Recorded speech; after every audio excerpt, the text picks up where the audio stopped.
Este podcast é uma produção Reverber.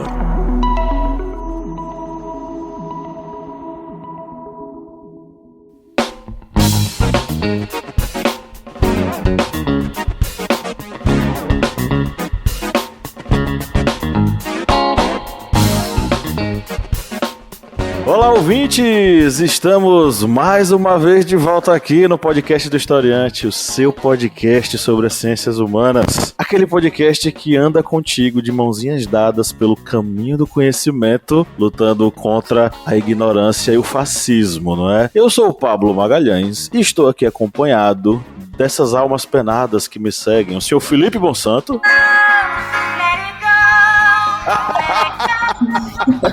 Bom dia, boa tarde, boa noite, com o melhor do frio no sul de Minas Gerais. Que bom estar de volta aí, falar aos ouvidinhos gelados de vocês.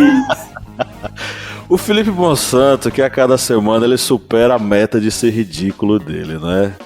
Então, a gente tá dobrando a meta, entendeu? Tá dobrando a meta, é uma coisa incrível. Lá da cidade de Petrolina, em Pernambuco, onde ele criou um soviete e está lutando contra as garras do capitalismo, o camarada Kleber Roberto. E aí, pessoal, beleza? Fortalecido aqui com cuscuz, irrigado aqui diretamente do São Francisco. Os milharais aqui, todos.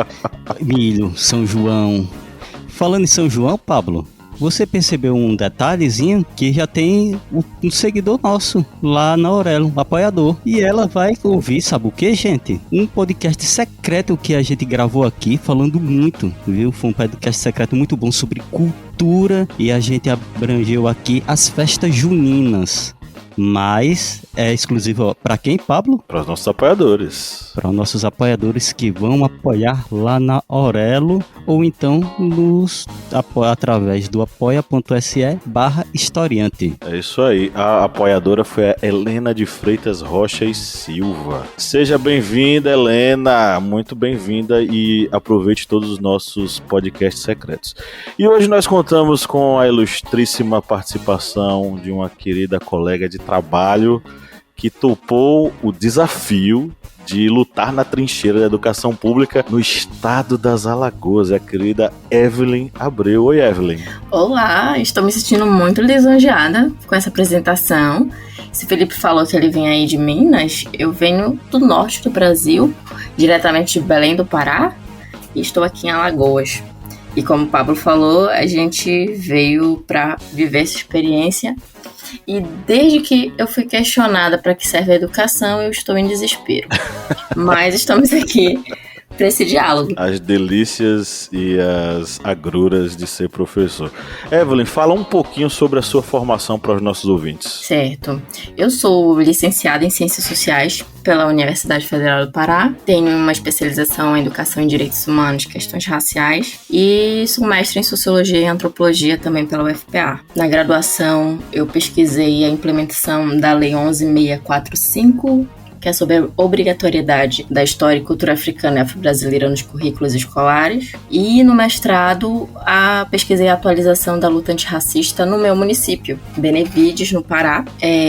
Primeira antiga colônia a libertar os sujeitos escravizados na Amazônia e o segundo no Brasil, seguido de onde hoje é o município de Redenção, no Ceará. Então, entre a pesquisa e a docência, estamos caminhando. E quando eu finalizei o mestrado, eu falei que eu ia encarar esse desafio aí. Só que não foi no Pará, foi em Alagoas. Mas estamos aqui para viver essa experiência e, à medida que as situações vão acontecendo, essa pergunta vai clareando um pouco as respostas, ou não também, né? Mas é isso. Pois é. Seja muito bem-vinda, espero que isso seja o primeiro de vários outros episódios que você vai retornar aqui para trocar uma ideia com a gente, viu? Eu já aceito desde agora. Bom, estamos aqui reunidos para chorar as pitangas e refletir sobre uma pergunta que tira o juízo de qualquer pessoa, principalmente se essa pessoa for um professor da educação pública, né? Para que serve a educação no Brasil? Quem ouve o Historiante há um bom tempo sabe que nós temos diversos outros episódios refletindo sobre esse papel educacional em nosso país e como, em suas nuances, ele vem sendo praticado ou não, atacado ou não, defendido ou não, por nós brasileiros, né? E não é porque a gente é um podcast educacional, não. É porque é um tema que você bota educação, notícias no seu buscador, o Google, por exemplo, você vai ver, sempre tem notícias novas e notícias muito impactantes. É porque é um tema muito relevante para a nossa sociedade. Pois é, e vai para a página de crime, né? Ultimamente, foi para as páginas do crime, dos jornais. Bom, antes da gente entrar no editorial, vamos para o nosso giro de notícias, né, Kleber Roberto? Bora lá. Felipe Monsanto, Opa! Receba. Bora lá. Recebido. Homeschooling, proposta de educação em casa, é tragédia para o ensino no Brasil. PL que instituiu o ensino em casa e pode ser votado nesta terça-feira pelos deputados. Entidades especialistas alertam que a medida é excludente, prejudica também os pais e nega direitos básicos de crianças e adolescentes. 54% estão insatisfeitos com a educação no Brasil, diz pesquisa. Mais da metade da população está insatisfeita com a gestão do ensino público no Brasil, de acordo com pesquisa feita pela Conectar Pesquisas e Inteligência em parceria com a organização Todos pela Educação. Segundo o levantamento, cerca de 58% dos entrevistados dizem estar insatisfeitos ou muito insatisfeitos quando avaliam a conduta do governo federal na área da educação, e 54% se dizem insatisfeitos ou muito insatisfeitos com a educação oferecida pelos governos estaduais. A educação em 2022. Redução de recursos e apagão de dados. Ao iniciarmos o terceiro ano letivo sob diversos impactos da pandemia na educação, a expectativa de todos era, no mínimo, melhores condições de trabalho e estudo, mais investimentos na educação e transparência dos gestores, sejam públicos ou privados, de todos os entes federados. Porém, a realidade que se apresenta neste começo de ano é, novamente, de desarticulação, improvisação, redução de recursos orçamentários e apagão de dados do censo escolar. 8 em cada 10 brasileiros demonstram rejeição a ensino domiciliar, diz Datafolha. Quase 8 em cada 10 brasileiros demonstram rejeição ao ensino domiciliar, indica a pesquisa Datafolha. O tema é uma das bandeiras ideológicas do governo de Jair Bolsonaro na educação e há expectativa de que sua regulamentação seja votada na Câmara esta semana. Um total de 78,5% discorda de os pais terem o direito de tirar os filhos da escola para ensiná-los em casa, 62,5% totalmente e 16% em parte. Os dados são da pesquisa Datafolha realizada com o CESOP Unicamp sob a coordenação da Ação Educativa e da SEMPEC. Analfabetismo entre crianças de 6 e 7 anos chega a 40,8%. Uma nota técnica divulgada pela organização Todos pela Educação, nesta terça-feira 8, mostra os efeitos da pandemia de Covid-19 na alfabetização. 40,8% das crianças brasileiras entre 6 e 7 anos não sabiam ler e escrever em 2021. Os dados foram levantados pelo PENAP, Contínua, Pesquisa Nacional por Amostra de Domicílio, do IBGE e do IBGE, Instituto Brasileiro de Geografia e Estatística. Tem uma notícia aqui com o nome do inominável, mas a gente não cita mais porque senão atrai. Eu citei, tá? Eu citei ele aqui na matéria anterior, mas tá bom, vambora. Então vou retirar do seu salário. Eu vou retirar do seu salário, Felipe Monsanto, viu? Amor de Deus, o Brasil tem crise. Ok, então estamos aí no nosso giro de notícias, vamos para o editorial.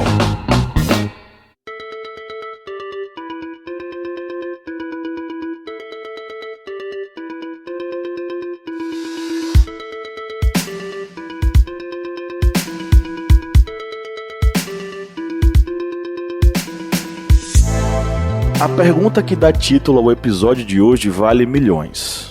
Para ser mais preciso, os milhões em barras de ouro que estavam sendo negociados por pastores e prefeitos sob as bênçãos do ex-ministro da Educação, Milton Ribeiro. Ano após ano, de forma resistente, profissionais da educação enfrentam o dia a dia suado das salas de aula, num combate que já começa desigual desde a formação pedagógica nas universidades até as condições de trabalho que hoje o mercado oferece. O engraçado é que aqui ou acolá surgem as soluções mágicas para resolver o problema da educação no país. O discurso neoliberaloide mais recente tratava da criação de um voucher educacional para alunos de baixa renda. Ou seja, acabamos com o ensino público e os alunos usam o tal voucher para estudar em escolas públicas. É a solução que os fãs do capitalismo adorariam ver sendo realizada. E a motivação para essa ideia, segundo eles, é mais do que clara.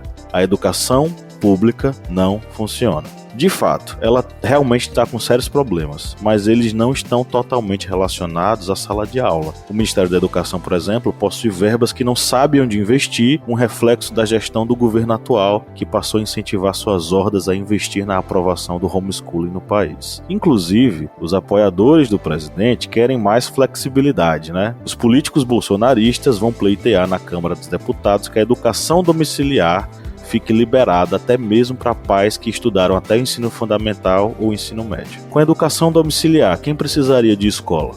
Mais uma cartada neoliberal para sucatear ainda mais a educação. E a pandemia potencializou isso. Em 2019, o número de crianças não alfabetizadas, segundo o IBGE, na faixa etária de 6 a 7 anos, era de 1,429 milhão, equivalente a 25% da população. Em 2021, eram 2,367 milhões, um aumento de quase 70%.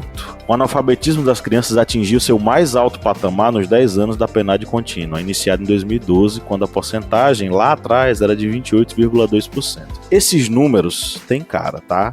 A maioria são crianças negras e periféricas. O que o MEC fez sobre isso? Um programa de contação de história pelos pais que não passou de propaganda com videozinho tocante e bonitinho para passar na TV. Além disso, nada mais. O Gessé Souza, no livro A Ralé Brasileira, abordou um ponto que talvez elucide essa questão. A escola por si só não pode resolver o problema educacional. Não basta investir rios de dinheiro em um edifício se o jovem não tem como chegar até lá. Se em sua casa não tem o mínimo possível para ele sobreviver. Em resumo, a melhoria da educação brasileira só poderia ser alcançada em um esforço governamental que agisse em diversas áreas da vida do indivíduo, além da própria educação. Mas eu vou passar a palavra adiante com a mesma angústia com a qual comecei esse editorial. Para que serve a educação no Brasil, camaradas?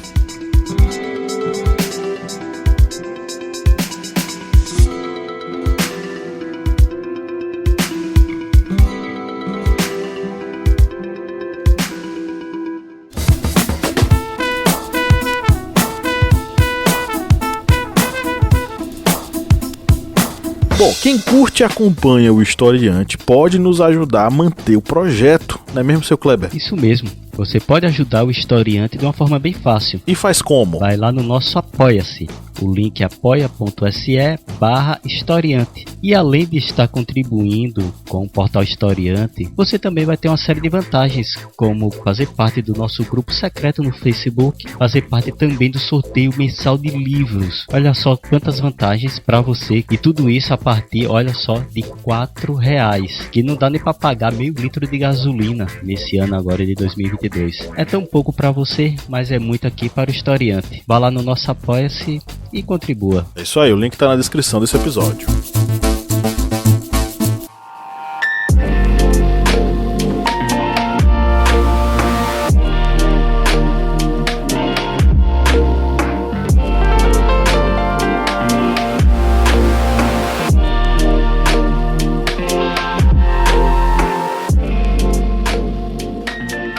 Eu fiquei me questionando para que serve a educação no Brasil. E foi muito curioso porque se tivesse para que serve a educação no Brasil hoje, eu sofreria do mesmo jeito, né? Mas não ter esse recorte temporal fez eu entrar num sentimento de desespero realmente. Porque daí eu fiquei refletindo que realmente a história do Brasil, os fundamentos dessa história, a própria legislação educacional durante todo o século passado, a forma como ocorreram as alterações.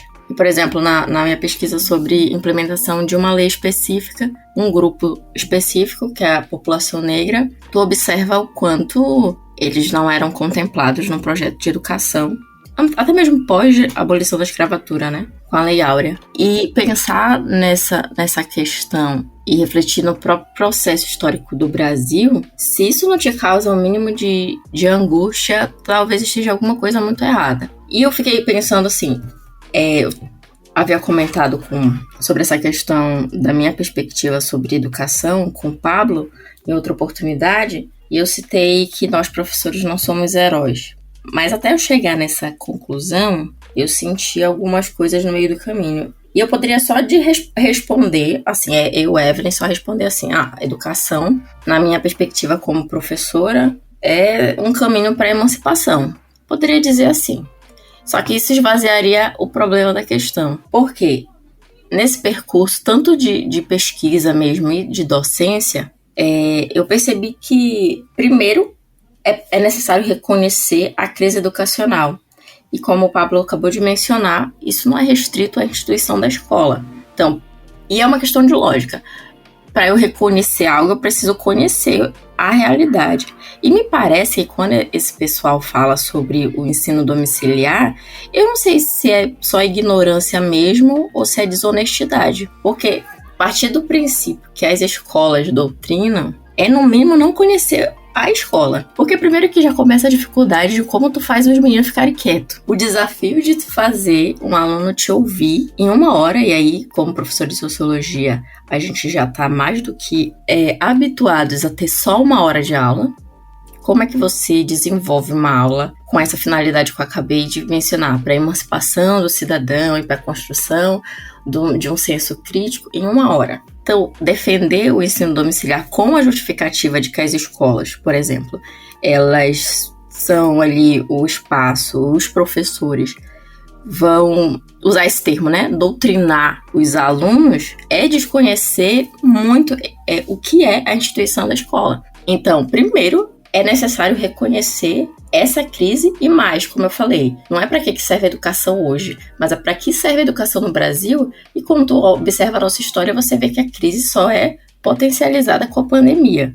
É óbvio que, por exemplo, entre o período em que eu estudei no meu ensino médio entre 2009 e 2011 e hoje, eu sou da escola pública também, eu consigo ver uma diferença muito clara, mas também não significa que em 2011 essa crise já não acontecia. Só que, se por um lado eu preciso reconhecer essa crise para que eu possa, o que inevitavelmente vai me levar a um sentimento de frustração, isso para mim é inevitável, por outro lado, é necessário um mínimo de esperança. E isso não é num ponto de vista romântico, porque quando a gente reconhece a realidade da instituição da escola e da nossa relação como professor e aluno, e tu percebes que às vezes os professores, hoje em dia inclusive muito se fala sobre o protagonismo juvenil. E para mim isso só se encaixa no sentido de entender que os nossos estudantes, eles têm algo em mente. Inclusive, não tem resposta para algumas questões. Mas pouco se fala, às vezes, sobre as condições que os professores, eles têm. Então, às vezes, o professor ele tem que ser professor, psicólogo, assistente social e, na pior das hipóteses, ainda tem que ser mãe e pai. Então, assim, o problema ele é muito mais amplo do que só eu responsabilizar a instituição da escola. Mas, por um lado, eu vejo que eu preciso reconhecer essa crise. Se eu não cultivar, enquanto docente, um mínimo de esperança, também não vai ter sentido o meu planejamento de aula, também não vai fazer sentido eu ter, no meu caso, vindo lá do norte para cá.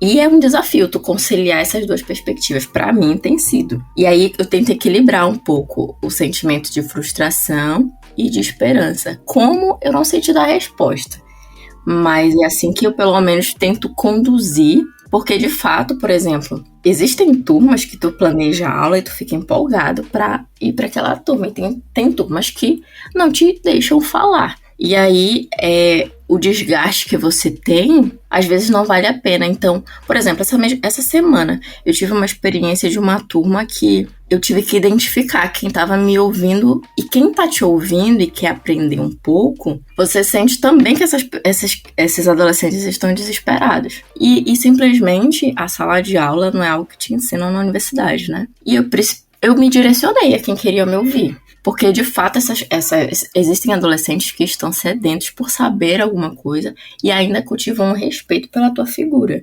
E tem turmas que não. E aí, por exemplo, eu tenho uma fala na sala de aula que eu me recuso a gritar. Eu me recuso a gritar porque a longo prazo eu vou sentir. E, de fato, eu estou por quem está por mim também. Então, assim, Se eu fosse responder para que serve a educação no Brasil, eu realmente seria otimista de dizer que para formar cidadãos e para construir ali a emancipação do sujeito, mas eu também seria leviana se eu dissesse só isso. De fato, eu acredito que é preciso conciliar essas duas perspectivas. Eu reconheço o problema da crise e, em contrapartida, eu encontro inclusive força em outros colegas de trabalho que compartilham das mesmas dilemas que eu, né? Eu não estou só nessa, por exemplo. E é isso, a partir daí a gente pode continuar conversando. Evelyn falou questão de esperança. Lembra até um ponto que um dos nossos seguidores comentou na postagem que fizemos no Instagram, nas redes sociais, que ele comentou, o @prof.oriosvaldo_oficial. Ele comentou o seguinte, que a educação serve para alimentar a esperança de que um dia o bem vencerá o mal. Exatamente esse ponto, como se fosse realmente uma tentativa realmente de dar essa esperança para as pessoas que realmente querem que a educação no Brasil seja uma educação libertadora. E pegando esse ponto, já nós indo aqui para a pergunta proposta aqui, essa provocação feita por Pablo, para que serve a educação no Brasil, a gente tem que ter realmente essa esperança, porque o que estão querendo aprovar aí como homeschooling, por exemplo, nessa situação que nós estamos vivendo atualmente do Brasil, de ideias tão extremas, que vão de encontro com as condições humanas mesmo, vamos dizer assim, com ideias racistas, misóginas, supremacistas, a inserção de um homeschooling no Brasil vai fazer com que a educação sirva para um determinado grupo de crianças, para que eles se tornem, infelizmente, racistas, preconceituosos, misóginos, porque muitas crianças não vão ter o contato com a diversidade dentro do ambiente escolar. Exatamente esse de um ponto que a gente viu bastante aqui nos artigos que falam sobre a questão do homeschooling, em artigos como, por exemplo, que foram comentados desde o site Rede Brasil Atual, ou então até mesmo na Folha, que a gente foi pesquisando para esse podcast, sempre os especialistas vão apontando isso, que a vivência do aluno dentro do ambiente escolar vai fazer com que ele tenha contato com a diversidade, tenha aquele contato social. E esse aluno que for retirado de um contato social e ficar preso ali dentro de um ambiente de 4 paredes, ele infelizmente poderá estar sujeito a essas ideias. Porque a gente está vendo quem é que está pregando para que haja o homeschooling. Eu não estou falando aqui, mas você está sendo muito radical. Não estou sendo radical. Apenas abra o perfil dessas pessoas que estão pregando isso. Apenas veja os diálogos que essas pessoas têm nas redes sociais. Vejam a vivência que essas pessoas, a grande maioria dessas pessoas, acaba falando. E a gente vê que a grande maioria dessas pessoas acaba pregando isso. Racismo, preconceito. E tendo um homeschooling, essa pessoa vai passar o quê? Na sala de aula, diversidade. Vamos comentar sobre a questão dos afrodescendentes no Brasil. Vamos respeitar os povos originários, as nações indígenas. Não. Infelizmente, a maioria dessas pessoas vai pregar apenas um ideal supremacista. Um ideal eurocêntrico. E isso faz com que essa esperança na educação, ela continue a existir. Mas com esses ataques que estão ocorrendo, a gente vê que além do sucateamento, além do desrespeito que há com os profissionais de educação por parte de muitas autoridades governamentais, a gente vê também que há esses ataques que tentam, digamos, quebrar os elos que acabam formando a corrente da educação, que é um homeschooling que acaba quebrando essa ideia da socialização da criança, que ela vá conhecer um mundo fora das quatro paredes de sua casa. Pensando um pouco nessa questão do homeschooling, e uma coisa que me chamou muito a atenção quando a gente estava estudando para a pauta, é um pouco da questão do acesso a algumas informações, né? A Evelyn, ela foi muito, muito pertinente na fala dela e me trouxe muito uma lembrança de quando eu estudava,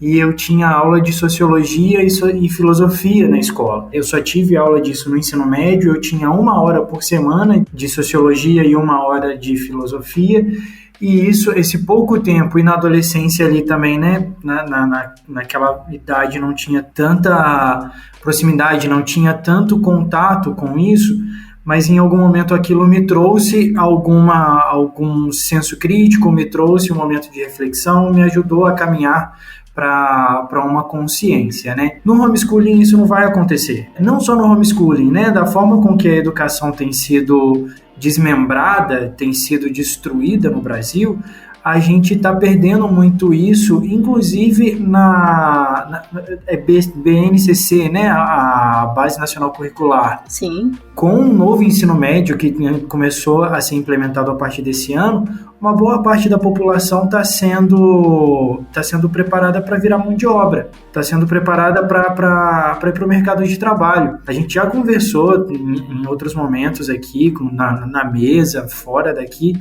a respeito de como esse desenvolvimento de mão de obra barata, inclusive com esse formato de novo ensino médio, com o homeschooling, com outros projetos de destruição da educação, como que isso afeta na população, como que isso destrói o senso crítico, como que evita com que seja construído uma noção de nação, uma noção de diversidade, uma noção de mundo, uma noção de outras visões, né? Impossibilita que o aluno ele veja, que a criança veja outras áreas. E isso é muito triste, isso é um projeto que está a pleno vapor e está sendo implementado às claras, e a grande parte da população não está vendo isso. E um outro perigo muito grande, nessa semana a gente tá em voga essa questão do homeschooling, e uma coisa muito importante também que a gente pode pensar com a aplicação dessa metodologia, você nem se pode ser considerado metodologia, é a questão do acesso a algumas crianças à escola e a falta de espaço para conhecimento, né? Muito se fala da educação sexual, da mamadeira de piroca e por aí vai, mas a escola é um ambiente onde muitas das vezes as crianças elas vão buscar socorro para abusos em casa, seja abuso psicológico, seja abuso sexual, seja violência doméstica. É ali que a criança se sente segura e se sente muitas das vezes possibilitada, né, de ter fala, de poder falar, sim. de expressar alguma coisa e buscar um socorro, buscar um auxílio, né? Então, até nessa pegada, tem um comentário de um dos nossos apoiadores, de um dos nossos seguidores, que é o Nelson Paiva, @Nelsinho3338, que ele fala: serve para educar, né? Ele comentou na nossa postagem: serve para educar. Uma pena que o trabalho anda apresentando cada vez menos resultado. Estamos vivendo as consequências do apagão educacional. Por conta da Covid, alunos de 6 anos que não sabem nem ler e nem escrever. Eu acho que vai além do serve para educar, né? Com essa minha fala aqui.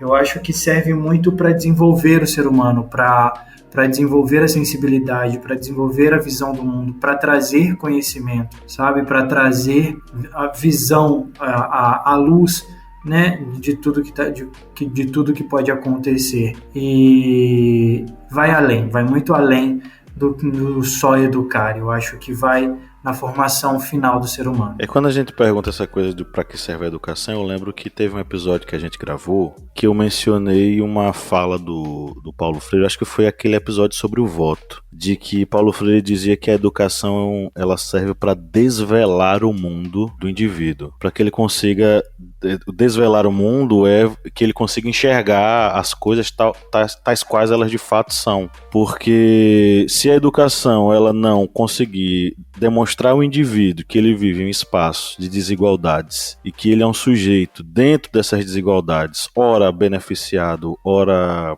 prejudicado, então não deu certo a educação. A gente não conseguiu atingir o nosso objetivo. Então, a gente deveria estar desvelando o mundo para os nossos alunos, mas, como a Evelyn muito bem falou, como é que a gente vai conseguir desvelar o mundo se os nossos alunos não querem que ele seja desvelado e sequer nos permitem falar em sala de aula, né? Eu tenho um ponto que o Felipe mencionou, que ele é um ponto central de muitas discussões que nós temos na área da educação. A nova Base Nacional Comum Curricular, ela veio para, primeiro, né, esfacelar, desmontar as disciplinas mais reflexivas que nós temos no currículo, que é filosofia e sociologia. E aí a reboque também história e geografia. E quando ela faz isso, ela propõe um outro caminho, que é um caminho que, vamos dizer assim, é o mais prático para o Estado. É formar o indivíduo para trabalhar. Formar o indivíduo para o trabalho. A educação ela não deve formar o indivíduo para o trabalho, não somente, né, formar o indivíduo para o trabalho. Porque se a gente trabalhar nessa perspectiva, a gente vai transformar o currículo do ensino médio, por exemplo, em um currículo para formar operário que não reclame e que ache bom que precisa trabalhar. Ou que sejam pessoas que se entreguem, por exemplo, ao tal do empreendedorismo, que assim, eu não critico o empreendedorismo em sua essência, porque de certo modo todos nós somos empreendedores de alguma forma, mas é esse uso do empreendedorismo como aquela coisa daquele discurso da meritocracia, de que se você quiser, você consegue, abra seu negócio, abdique dos seus direitos trabalhistas, que você vai ser feliz, etc. e tal. É o discurso neoliberal que está querendo se implantar como um sistema em nosso país. Mas eu me pergunto, será que esse discurso já não conseguiu vencer? Por quê? Eu fico me perguntando em relação a isso, porque esse discurso do homeschooling é uma tentativa dessa parte conservadora bolsonarista de transferir para as famílias a responsabilidade de educar as crianças. É a ideia de vamos reduzir o Estado ao mínimo e cada pai que se vire para educar seus filhos. E eles tentam vender isso como se fosse uma ideia maravilhosa. Só que isso revela um projeto muito mais profundo. É o projeto de educação neoliberal que visa única e exclusivamente formar para a mão de obra os indivíduos, alguns deles, enquanto em outros, né, e especialmente os indivíduos aí que estão nas escolas privadas particulares, uma formação muito mais aberta, muito mais filosófica e muito mais, vamos dizer assim, voltada para o construtivismo, com a ideia de que eles serão educados para mandar. E aí a gente volta para a educação fabril, né? Século XIX. Educa-se alguns para trabalhar e educa-se alguns para mandar. Será que a gente está vendo isso agora? Será que a gente pode identificar esse panorama agora na educação brasileira?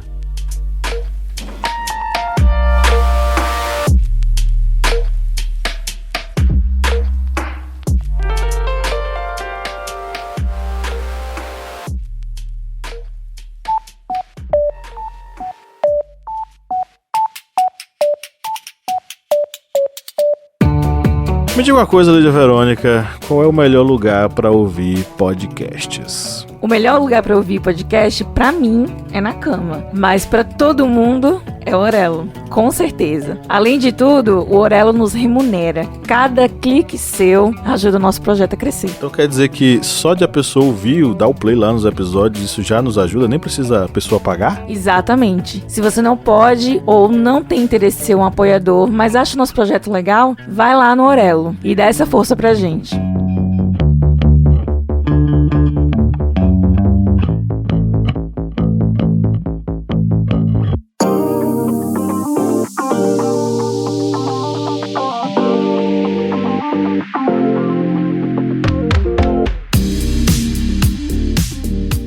Infelizmente, com essa desestrutura da educação, com essa nova base comum curricular, a gente está caminhando para isso. Infelizmente, ver o que estava ocorrendo no Brasil no período da ditadura militar, porque quando a gente vai estudar sobre a educação na ditadura militar, a gente vê isso, que havia uma formação de trabalhadores, que eles faziam aquele ensino profissionalizante compulsório no segundo grau, que agora é ensino médio, ou seja, exatamente para criar uma mão de obra para eles irem logo para as áreas de trabalho. Só que aí quando você faz isso, você cria um grande excedente de trabalhadores, consequentemente gerando uma redução nos valores salariais, porque vai ter uma demanda muito grande de mão de obra, poucas vagas, o que acontece, o salário reduz. E a ideia do neoliberalismo é exatamente essa, é fazer com que os trabalhadores, eles venham a fazer qualquer coisa, qualquer sacrifício pessoal para ter um trabalho, mesmo que seja mal remunerado. E estamos vendo esta volta agora com essa ideia de fazer com que haja uma base comum curricular para que o aluno, assim que termine o ensino médio, já possa ter aquela ideia de empreendedor. Mas aí a ideia de empreendedor não é aquela pessoa que vai ser o líder de uma determinada empresa, um diretor, um gerente. Vai ser aquele que muitas vezes tira o MEI, vira vendedor de algum item e aí acabam, entre aspas, chamando aquela pessoa de empreendedora, sendo que ela não é. Sendo que ela vai ter que depender constantemente de sua mão de obra para conseguir sobreviver numa situação econômica que, devido a essa desestruturação que está ocorrendo nos últimos 5 anos, a gente vê que vai ser algo para ser corrigido a longo prazo. E quando falamos da educação, essa educação infelizmente está caminhando para isso. A criação apenas de pessoas para serem mão de obras e uma parte para serem os comandantes dessa grande quantidade de mão de obra que vai estar disponível no mercado. Tem um outro perigo aí, claro, essa questão da mão de obra, tudo isso é muito importante, isso é necessário, né, sinalizar isso, mas tem um outro perigo aí também, que é a questão do acesso à informação em si. Hoje, na Base Nacional Curricular, e até na possibilidade do homeschooling, seja lá o que for, a gente retira a questão da história e da geografia. O Pablo, em uns episódios para trás, ele mencionou uma coisa que é muito interessante que eu nunca tinha... Olha que eu tenho graduação, pós-graduação, e nunca tinha parado para pensar nisso, né? A história ela é contada, a gente deve prestar atenção para os historiadores, que têm metodologia para entender a história e contar ela para a gente. Nesse formato que a gente tem, ou nessa ausência de formato, a história que contar é aquela história. E isso traz muito para a gente uma questão de um Brasil paralelo, de um movimento religioso onde fala que bom era na época da ditadura. E aí as crianças, esses adolescentes, acreditam nisso. E aí não tem um senso crítico para analisar, não busca informação, a informação quando vem, ela é distorcida para essa pessoa, já tem um certo preconceito, então isso também gera isso vem de um projeto onde tenta se apagar a história. A gente tem visto isso na política de várias maneiras, tentando se apagar a Comissão da Verdade, apagar o que tem sido estudado da ditadura, mas também tem se tentado apagar isso dentro do formato do ensino. Isso é um perigo gigante para a gente. É um perigo gigante para a nossa sociedade e para as futuras gerações. Essa questão aí da BNCC... em relação, né, às disciplinas de sociologia e filosofia, que já era um problema, na verdade, porque sempre foi uma hora apenas de aula, se torna mais complicado ainda quando os livros, por exemplo, que foram formulados para que determinado assunto que contemple disciplinas diferentes, se já era complicado antes, hoje se torna bem mais difícil. E tem sido, inclusive, um desafio para mim, porque... isso está introduzido no primeiro ano, mas até mesmo esse projeto, para ser implementado, a escola nem sabe como se faz isso. Então, até chegar... Quem foi que chegou na conclusão da BNCC? E a gente sabe que por trás disso tem todas essas reflexões que vocês já mencionaram. Mas nem a escola sabe como a gente implementa, como a gente pode fazer isso. E nós, professores, tentamos, de todas as formas, criar diálogos. E eu, pelo menos, tenho... Porque o desafio de sociologia não é só a sociologia, né? São as ciências sociais, o que torna o nosso desafio bem complicado para lecionar tais ciências em 3 anos com 1 hora apenas, num encontro semanal. E eu fico pensando, o Pablo tinha comentado sobre aqueles que vão ser formados, né, para de fato empreender ou para mandar, e aqueles que...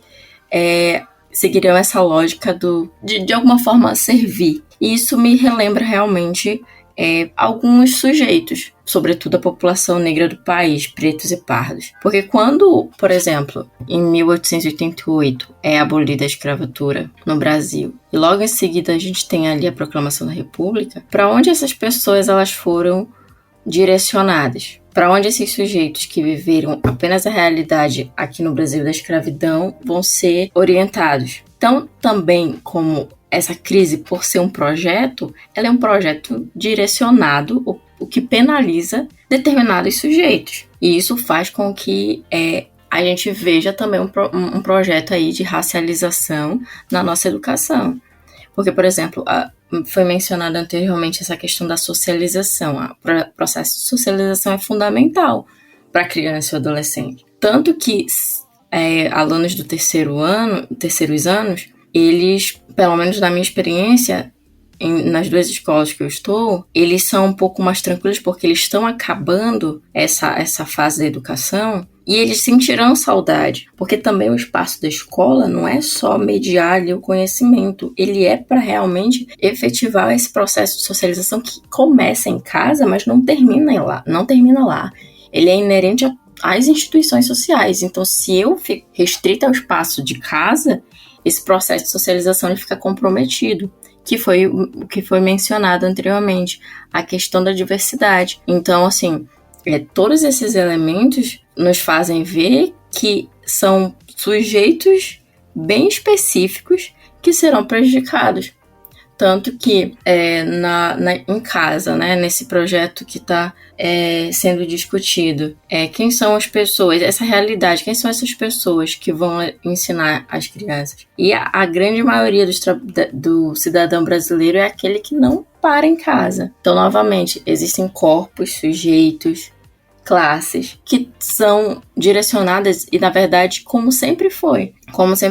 E o papel, por exemplo, da sociologia, que nem sempre foi de reflexão crítica, é bom mencionar isso, porque às vezes as pessoas olham e acham que sempre foi assim. Ela também teve um viés conservador no início do século passado, e até mesmo com teorias que pretendiam ser científicas, e hoje a gente sabe que não se encaixa mais. Mas o papel hoje, se inicialmente o papel era compreender determinada sociedade, que no caso não era nossa, a Europa do século XIX. Hoje, a minha perspectiva, inclusive como docente dessa disciplina, é realmente suscitar reflexões, muito mais do que te dar respostas. Então, assim, suscitar reflexões sobre esses dilemas que cercam a todos nós. E aí tanto o processo de socialização quanto de desnaturalização é fundamental para construir esse cidadão. E se esse ensino domiciliar, que é mediado por pais, e que inclusive que não tem formação nessa área, prejudica tanto o processo de socialização, porque fica restrito ao espaço da casa, no espaço familiar, quanto de desnaturalização, que é o processo de desfazer o que para nós é ensinado como algo natural. Então, assim, é importante a gente refletir quais são as pessoas, quais são os sujeitos sociais, quais são esses indivíduos que são direcionados para cada lado. Um que vai mandar futuramente e o outro vai permanecer, ou seja, é só a manutenção, na verdade, do que já acontece de uma forma diferente. É uma reprodução das desigualdades, né? Exatamente. E eu fico pensando justamente nisso e em como, por exemplo, a educação pública ela é uma espécie de laboratório para esse tipo de coisa.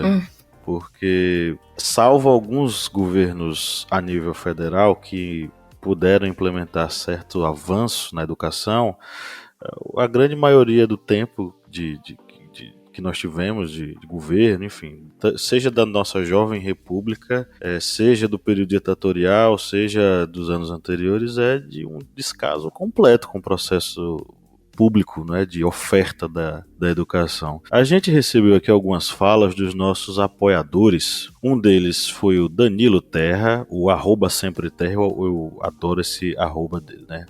@SempreTerra. Ele mandou um áudio. Oi pessoal, tudo bem? Meu nome é Danilo, sou professor, coordenador pedagógico aqui em Itabira, Minas Gerais. Quando vocês perguntam pra gente, né, sobre para que serve a educação no Brasil, eu fico pensando que a gente tem que ir num passo a passo. E aí quando a gente pega, por exemplo, na educação infantil, eu acredito que ela cumpre uma função bem bacana. A BNCC, os trabalhos que têm sido desenvolvidos, de uma educação plena, de formação da criança, auxílio no desenvolvimento da infância mesmo, para que ela possa seguir para os próximos passos. O problema que eu vejo maior é quando a gente chega a partir do Fundamental 1, a gente já começa ali o ritmo de alfabetização, aplicação de avaliações sistemáticas, avaliações externas, a pressão para que a criança se alfabetize no período adequado, e não que não deva se preocupar com isso, mas uma pressão muito grande para que seja o mais rápido possível. E aí quando a gente passa para o Fundamental 2, né, as séries finais, e em especial para o ensino médio, a impressão que se dá é que as séries finais, elas são uma preparação para o ensino médio, e o ensino médio uma preparação para quem quer entrar na universidade, através do Enem, dos vestibulares. Isso é muito perigoso porque, em especial quando a gente pensa isso já seria perigoso por si só, porque a gente sabe que nós estamos lidando com crianças, adolescentes, que precisam de muito mais do que o conteúdo para se desenvolver. E se torna ainda mais perigoso quando a gente pensa em especial ali nas escolas públicas, que muitos alunos não têm intenção, não têm condições, não têm perspectivas de ir para a universidade. E aí então, para que serviu esse estudo? Para que serviu esse período se a gente focar simplesmente no conteúdo, na preparação para a entrada na universidade? Para que serviu? Essa é uma pergunta que realmente é muito importante e a resposta não é simples não. Ele também escreveu o seguinte: a educação no Brasil tem servido como uma eterna preparação para algo. Penso que falta o empenho para a formação integral do aluno como cidadão. Eu acredito que ele esteja falando desse empenho não exclusivamente ou necessariamente da própria escola, mas acredito que também das instituições públicas responsáveis por oferecer essa educação de um modo geral. O outro apoiador foi o Flávio Santos, carinhosamente chamado por nós de o apoiador número 1, ele escreveu o seguinte: hoje eu diria que está servindo para alimentação e como garantia de trabalho de aprendiz devido à situação caótica em que a economia se encontra. Sabemos que o Brasil pode ser referência latino-americana em educação e tecnologia, mas também sabemos a quem interessa a condição de submissão e abandono em que estamos. Entretanto, um projeto de uma educação ampla, livre e de qualidade ainda segue bem distante. E aí, o que Flávio falou me lembrou daquela clássica fala do Darcy Ribeiro, né, de que a crise da educação no Brasil não é uma crise, é um projeto. E, assim, é um projeto, diga-se de passagem, muito bem sucedido, viu? Porque está conseguindo fazer o que sempre quis, que é amplificar essas desigualdades educacionais. Bom, minha gente, bora para as indicações. É o momento de... antes disso, eu queria agradecer a todos e todas que mandaram suas falas, né, suas contribuições aí pra gente, lá na postagem. O Dr. Renan Bastos mandou um textaço, né, enorme, com continuação nos comentários. Ele fala nesse comentário gigantesco, né, de que a fala dele seria uma fala de frustração, porque ele acredita que os alunos não estão sendo preparados de fato para participar de mecanismos de avaliação como o Enem, e que ele acredita que o ingresso na educação pública deveria passar por um processo de seleção, né? Então, na verdade, desculpa, é o contrário. Ele acha que o ingresso na educação pública, seja qual for o nível, deveria ser imediato, sem qualquer processo de seleção.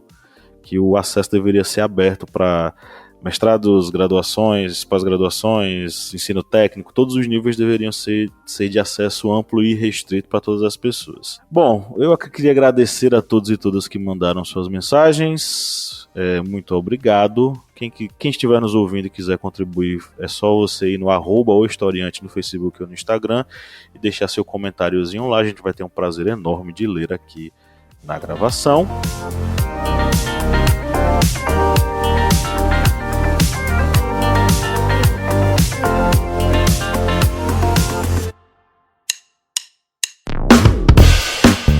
Você que é nosso ouvinte, que acompanha esse podcast a cada semana e adora ouvir os nossos papos, que tal a gente fortalecer os nossos laços de amizade? É simples demais e nem precisa pausar o episódio, né, Felipe? Exatamente, Paulo.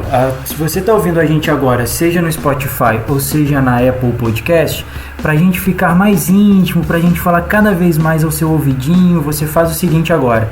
Enquanto tá ouvindo a gente, vai lá, avalia a gente no seu aplicativo de áudio. Vai lá no Spotify, dá 5 estrelas pra gente. Vai lá no Apple Podcasts, dá 5 estrelas pra gente. Isso fortalece o nosso relacionamento e você fica cada vez mais perto da gente. Faz isso pra gente, dá essa moral lá agora.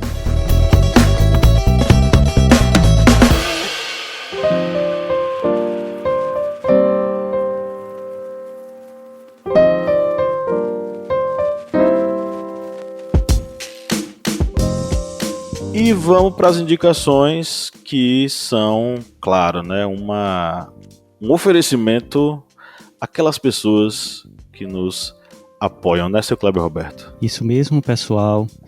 Essas indicações são um oferecimento aqui para os apoiadores do Historiante. Se você quiser ser um apoiador, vá lá no nosso Apoia-se.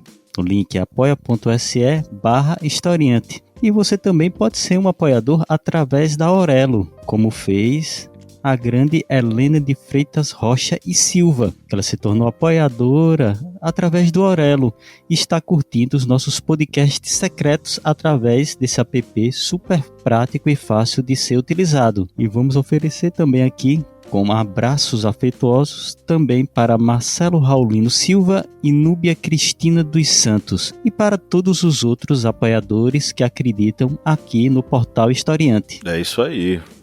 Apoie e ajude esse projeto a crescer e florescer. Bom, quem quer começar? Quem quer começar a fazer as indicações? Mande brasa aí. Eu puxo a fila aqui, já que já comecei com com os oferecimentos, vamos para as indicações. Eu vou indicar aqui um filme, vou indicar aqui um livro, que é um livro bem interessante, um livro para educação fundamental, que é Chiesi, História de um Africano no Brasil, de Ricardo Dreger. E esse livro, ele é bem interessante, um livro bem ilustrado, as ilustrações são de Bruna Assis Brasil, inclusive eu tenho uma versão aqui, que é do meu filho, adquiri ele, e ele vem passando toda a história das origens dos africanos que foram escravizados e foram trazidos para o Brasil. Isso aí através da visão desse personagem, que desde o momento em que ele foi escravizado na África, veio para o Brasil, todo o período em que ele teve que trabalhar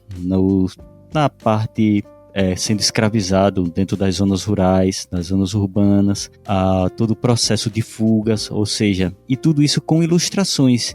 E depois, no final do livro, tem toda uma cronologia falando de todo o processo que ocorreu do período de escravização dos africanos no Brasil até o período de abolição, passando também com todos esses períodos, como dito anteriormente, de fugas, de lutas antes da abolição com a Lei Áurea. Lembrando que houve sim muitas lutas dos africanos antes da abolição definitiva em 1888, gente, viu? E outra coisa que eu vou dizer aqui, que eu já disse em outros podcasts, para professores que tiverem dificuldade com algumas práticas para tentar dar aquele up na sala de aula, gente, vocês podem adotar, como eu já disse outras vezes, RPGs em sala de aula, porque o RPG é interessante não somente para o ensino de história, mas você pode abordar tanto português com a questão da leitura, matemática, geografia, ciências,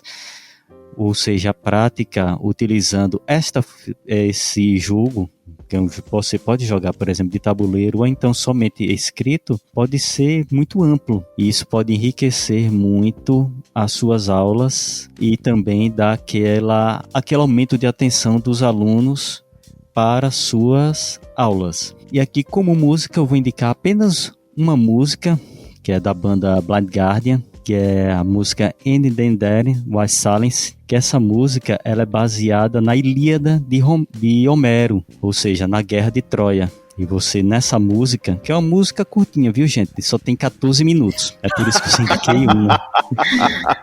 É por isso que você deixou lá só uma, né? Pois é. Agora eu entendi. Agora tudo faz sentido. Essa Agora interessa.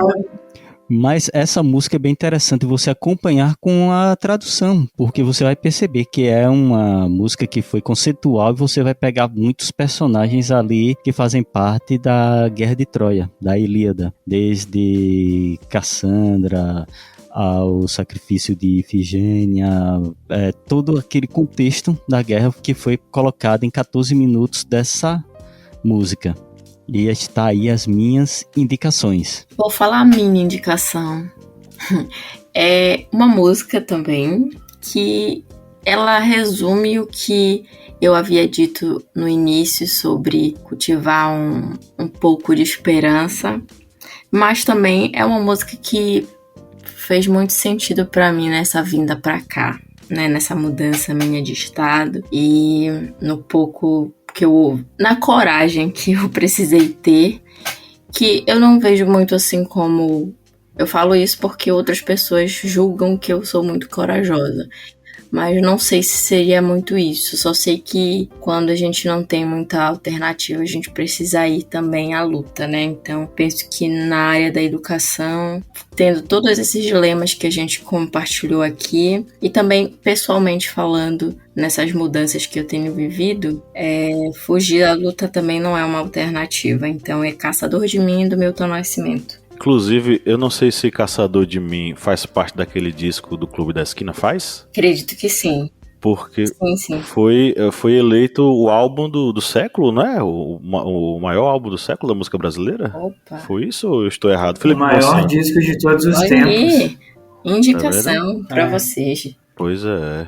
E aí, é um disco fantástico. Meu Deus do céu. E Caçador de Mim é maravilhoso. Na verdade, todas as músicas desse disco são maravilhosas, né? Os caras estavam com a mão muito boa pra escrever, viu? Arrasaram. E o plus disso daí é que o Milton Nascimento inaugurou não. Ele lançou essa semana a venda de ingressos da última turnê dele, né? Que ele vai aposentar.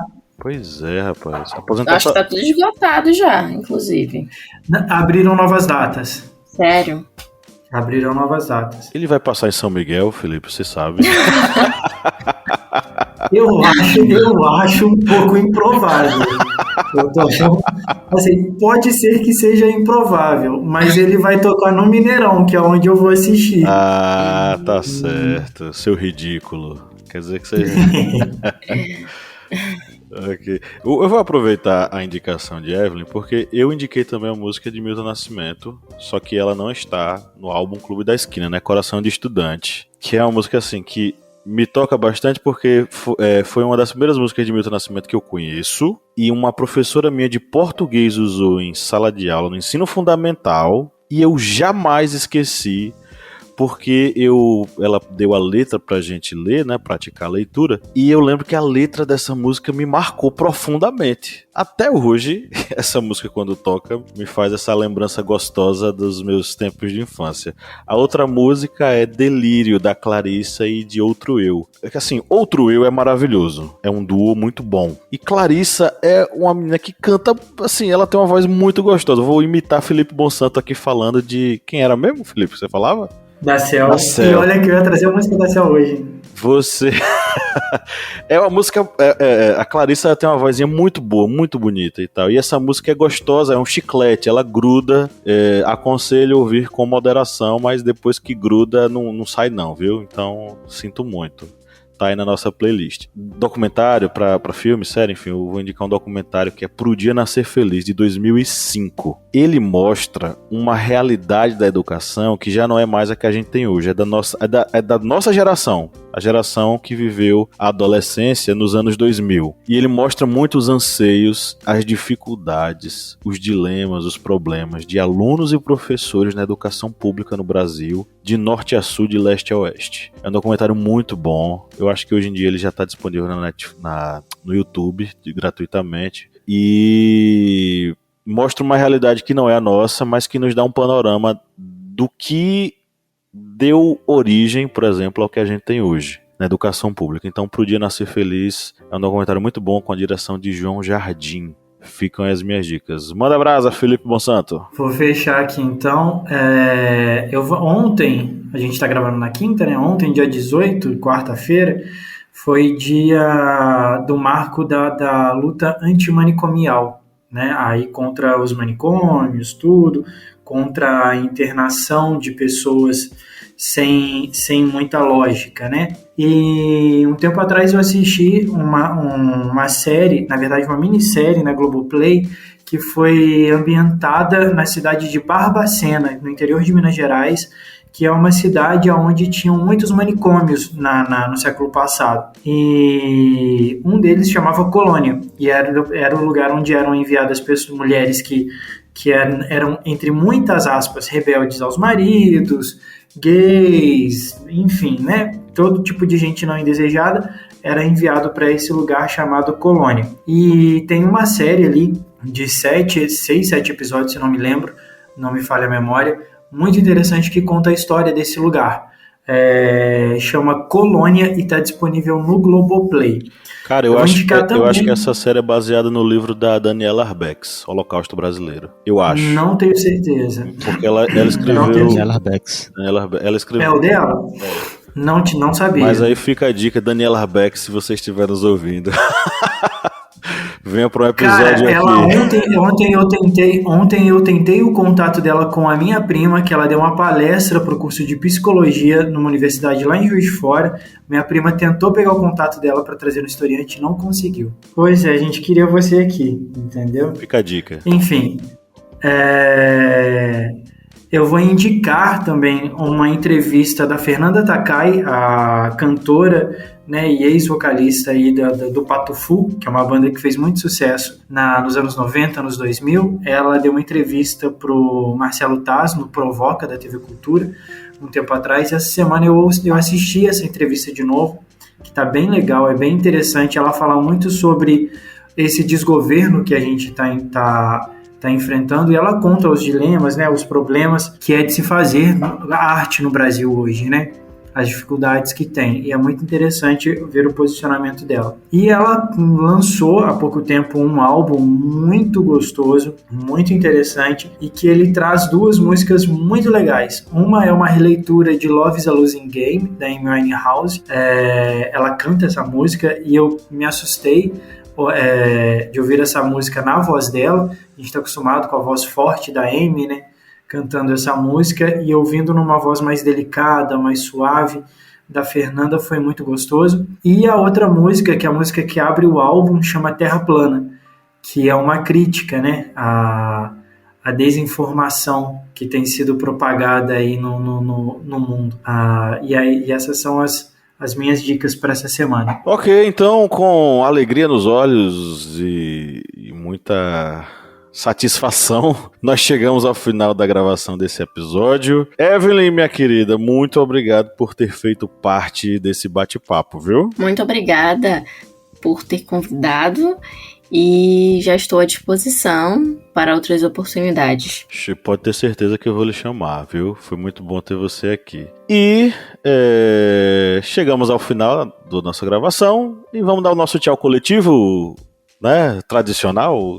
Limpa a garganta aí, Felipe Monsanto. Como é o tchau coletivo? A gente conta até 3 e diz tchau. Bem original. É bem simples. Certo. Ok, então vamos lá. 1, 2, 3. Tchau! Tchau!